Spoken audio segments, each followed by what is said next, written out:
दक्ष news, सामान्यांच्या हक्कासाठी नेहमी दक्ष.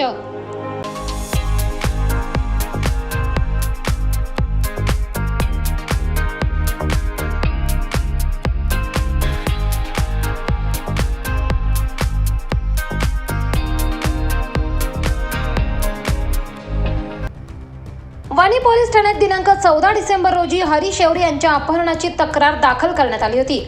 त्या अनुषंगाने तपास करत असताना संशयितांबाबत गोपनीय माहिती पोलिसांना मिळाली असता संशयितांचा शोध घेण्यासाठी पोलीस घरी गेले. मात्र संशयित बाहेर गेल्याचे समजले असता तांत्रिक तपासावरून पोलिसांनी संबंधित घटनेतील 4 आरोपींना दीवदमन येथून ताब्यात घेतले.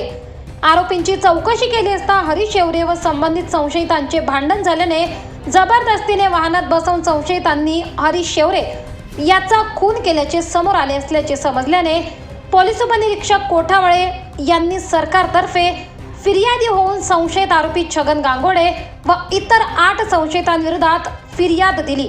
त्या अनुषंगाने वणी पोलीस ठाण्यात भादवी कलम 364-34 प्रमाणे गुन्हा दाखल करून आरोपींना ताब्यात घेण्यात आला. मृत हरी शेवरे हा संशयितांना दारूच्या व्यसनासाठी नेहमी पैशाची मागणी करायचा, तसेच पैसे न दिल्यास शिवीगाळ व धमकी द्यायचा. त्यामुळेच या जाचाला कंटाळून संशयितांनी हरी शेवरे या संपवण्याचा कट रचला असल्याचे देखील पोलीस तपासात समोर आले. सदरचा तपास अप्पर पोलीस अधीक्षक शहाजी उमाप, पोलीस अधीक्षक आदित्य मिरखेलकर, पोलीस उपअधीक्षक बांबळे यांच्या मार्गदर्शनाखाली तपास पथक निलेश बोडके, महेश शिंदे, विजय कोठावळे, लोखंडे कोशारे, शिलावटे, गांगुर्डे, खांडवी, मराठे, सावकार, देशमुख, साबळे, बच्छाव, सोनवणे, ठाकरे, राऊत, आहेर, चव्हाण यांनी केली. सतीश इंद्रेकर, दक्ष न्यूज, वणी.